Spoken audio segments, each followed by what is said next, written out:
जय हिंद दोस्तों, आज हम बात करेंगे अपने प्यारे देश भारत के बारे में, जिसे अन्य नामों जैसे जम्बूद्वीप, आर्यवर्त, हिंदुस्तान, इंडिया के नाम से भी जाना जाता है। कहा जाता है कि राजा दुष्यंत के पुत्र भरत के नाम पे हमारे देश का नाम भारत पड़ा। अब हम जान लेते हैं कि भारत की जो क्षेत्रफल कितना है, इसका अक्षांशीय और देशांतरीय विस्तार कितना है, इसकी स्थलीय, जलीय और कुल सीमा कितनी है, और भारत के पड़ोसी देशों के बारे में जान लेंगे कि भारत के कितने पड़ोसी देश हैं और उनकी सीमाएं कितनी कितनी किलोमीटर लगती हैं।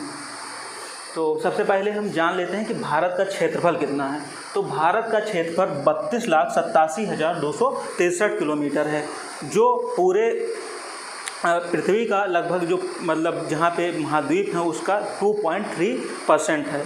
हालांकि पूरे 2.3% भूभाग के साथ भारत पर लगभग पूरी विश्व की जनसंख्या का 17.5% निवास करता है, जो कि चीन के बाद सबसे ज़्यादा है। तो जाहिर सी बात है यहाँ पे संसाधनों पे दबाव है। फिर बात करते हैं कि भारत का अक्षांशीय और देशांतरीय विस्तार कितना है। तो सबसे पहले ये जान लेते हैं कि भारत अगर गोलार्ध में स्थित किया जाए तो भारत उत्तर और पूर्वी गोलार्ध में स्थित है। मान लीजिए ये ग्लोब है और इसको गोलार्धों में बांटा जाए तो ये उत्तरी गोलार्ध हो गया, ये दक्षिणी गोलार्ध हो गया। और उत्तरी गोलार्ध में फिर ये देखिए, ये इधर का ईस्ट पार्ट है ग्लोब में, ये वाला ईस्ट, ये वेस्ट, ये नॉर्थ और ये साउथ, और अभी इसके बीच में स्थित है, इसलिए भारत उत्तर पूर्वी गोलार्ध में स्थित है। अब बात करते हैं अक्षांशीय और देशांतर विस्तार के बारे में। सबसे पहले बात करेंगे हम अक्षांशीय विस्तार के बारे में। उससे पहले मैं बता दूं आपको कि अक्षांश रेखा क्या होती है। मान लीजिए ये ग्लोब है, ग्लोब पृथ्वी का जो मान लीजिए एक छोटा सा रूप होता है, लघु रूप होता है, ठीक है, उसी में पृथ्वी को दिखाया जाता है, ग्लोब होता है। तो ग्लोब में जो पड़ी हुई रेखाएं होती हैं, लेटी हुई रेखाएं, इस प्रकार की आपको रेखाएं दिखाई देती हैं हॉरिजॉन्टल, उन्हीं को कहते हैं अक्षांश रेखाएं। और भारत का जो अक्षांशीय विस्तार है, मतलब कि अक्षांश रेखाएं पश्चिम से पूर्व की ओर होती हैं या पूर्व से पश्चिम की ओर होती हैं। पूर्व से पश्चिम की ओर जो रेखाएं होती हैं उन्हीं को अक्षांश रेखा कहते हैं। तो अक्षांश रेखा भारत का अक्षांशीय विस्तार लगभग 68 डिग्री 7 मिनट पूर्वी अक्षांश से शुरू होकर 97 डिग्री 25 मिनट तक जाता है। ठीक, अब बात कर लेते हैं देशांतरीय विस्तार के बारे में। जो ऊपर से उत्तर से दक्षिण की जो रेखाएं होती हैं, अगर ये ग्लोब मान लिया जाए तो इस तरह की जो रेखाएं होती हैं ग्लोब पे, उसी को देशांतर रेखा कहते हैं। ठीक है, तो देशांतरीय विस्तार 8 डिग्री 4 मिनट उत्तरी से 37 डिग्री 6 मिनट उत्तरी अक्षांश में है। ठीक, अब बात कर लेते हैं कि भारत का जो ऊपर से उत्तरी बिंदु है और दक्षिणी बिंदु है, इसके बीच का जो कितने किलोमीटर की दूरी है। तो ये दूरी है 3,214 किलोमीटर। नॉर्थ से साउथ के बीच में, ऊपर से नीचे के बीच की दूरी है 3,214 किलोमीटर। और अगर बात कर लेते हैं वेस्ट से ईस्ट की, तो वेस्ट से ईस्ट की दूरी जो है वो है 2,933 किलोमीटर। ठीक, आप इतना समझ गए होंगे। अब बात कर लेते हैं कि भारत के जो पड़ोसी देश हैं वो कौन कौन से हैं। तो सबसे पहले हम बात कर लेते हैं, पश्चिम से शुरू करेंगे। पश्चिम में पाकिस्तान, उसके बाद अफ़गानिस्तान, उसके बाद चीन, नेपाल, भूटान और बांग्लादेश और म्यांमार। तो कुल मिलाकर स्थलीय सीमा 7 देशों से भारत की लगती है। अब एक जाहिर सी सवाल है कि अब ये सवाल पूछा जाता है अक्सर परीक्षाओं में कि किस देश से भारत की सबसे ज़्यादा सीमा लगती है। तो इसके लिए हमें पता होना चाहिए किस देश से कितनी किलोमीटर की सीमा लगती है, तो उसको हम जान लेते हैं। तो बांग्लादेश जो देश है उसकी सीमा भारत से लगभग 4,096 किलोमीटर लगती है, जो कि सबसे ज़्यादा है पड़ोसी देशों के संबंध में। तो वो सीमा लगती है पश्चिम बंगाल, असम, मेघालय, त्रिपुरा और मिजोरम के साथ बांग्लादेश की सीमा। उसके बाद दूसरे नंबर पर है चीन। चीन के साथ भारत की सीमा लगती है 3,488 किलोमीटर, जो जम्मू कश्मीर से शुरू होकर अरुणाचल प्रदेश तक जाती है। फिर तीसरे नंबर पर है पाकिस्तान, जिसके साथ भारत की सीमा लगभग 3,323 किलोमीटर लगती है, जो भारत के गुजरात से शुरू होकर जम्मू कश्मीर तक जाती है। मतलब कि पाकिस्तान के साथ भारत की सीमा जम्मू कश्मीर, राजस्थान और उसके बाद पंजाब और जम्मू कश्मीर के साथ लगती है। अफगानिस्तान, उसके बाद हम तीसरे नंबर की बात कर लिए। अब चौथे नंबर की बात करते हैं नेपाल। नेपाल के साथ भारत की सीमा 1751 किलोमीटर लगती है, जो कि उत्तराखंड, उत्तर प्रदेश, बिहार जैसे राज्यों से लगती है। उसके बाद पाँचवें नंबर पर भारत की सीमा म्यांमार के साथ लगती है, जो कि 1643 किलोमीटर है। वो अरुणाचल प्रदेश, नागालैंड, मणिपुर और ये मिजोरम के साथ लगती है। ठीक। भूटान के साथ भारत की सीमा 699 किलोमीटर लगती है, जो कि 6वें नंबर पर है। और 7वें नंबर पर अफ़गानिस्तान है। अफ़गानिस्तान के साथ भारत की सीमा 106 किलोमीटर लगती है, जो कि पाक अधिकृत कश्मीर से लगती है, जो कि पाकिस्तान के कब्जे में है। अब हम बात कर लेते हैं कि भारत की स्थलीय सीमा कितनी है, जलीय सीमा कितनी है और कुल सीमा कितनी है।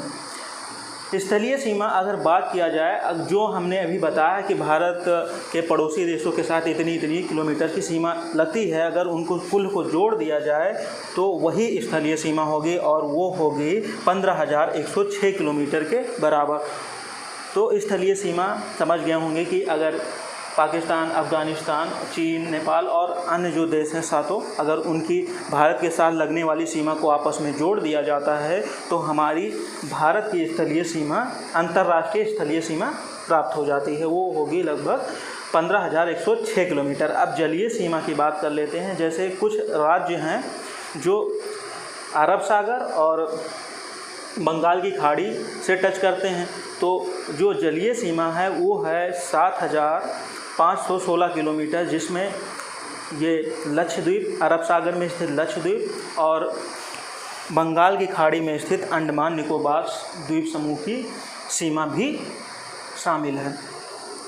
और स्थलीय सीमा आप जानते होंगे कि गुजरात से शुरू होकर जलीय सीमा गुजरात, फिर उसके बाद महाराष्ट्र, गोवा, दमन द्वीप, केरल, कर्नाटक और तमिलनाडु, आंध्र प्रदेश, उड़ीसा और उसके बाद पश्चिम बंगाल और इसी प्रकार के अन्य जो राज्य हैं उनसे लगती है। और प्लस में ये बंगाल की खाड़ी और अंडमान निकोबार द्वीप समूह, पुदुचेरी, ये राज्य हैं। और राज्य और केंद्र शासित, जैसे पुदुचेरी केंद्र शासित प्रदेश है, इनकी सीमा होगी जलीय सीमा 7,516 किलोमीटर।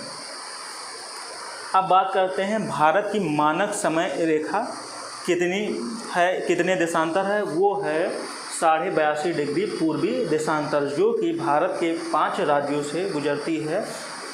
मैंने ये लाइन दिखाई है 82.5 डिग्री पूर्वी देशांतर रेखा जो होती है ग्लोब पर, वो हमें समय बताती है। तो बात कर लेते हैं कि वो कितने राज्यों से गुजरती है। भारत की जो मानक समय रेखा है तो वो उत्तर प्रदेश, फिर उसके बाद मध्य प्रदेश, फिर छत्तीसगढ़, उड़ीसा और आंध्र प्रदेश से गुजरती है। उत्तर प्रदेश, मध्य प्रदेश, छत्तीसगढ़, उड़ीसा और आंध्र प्रदेश से गुजरती है।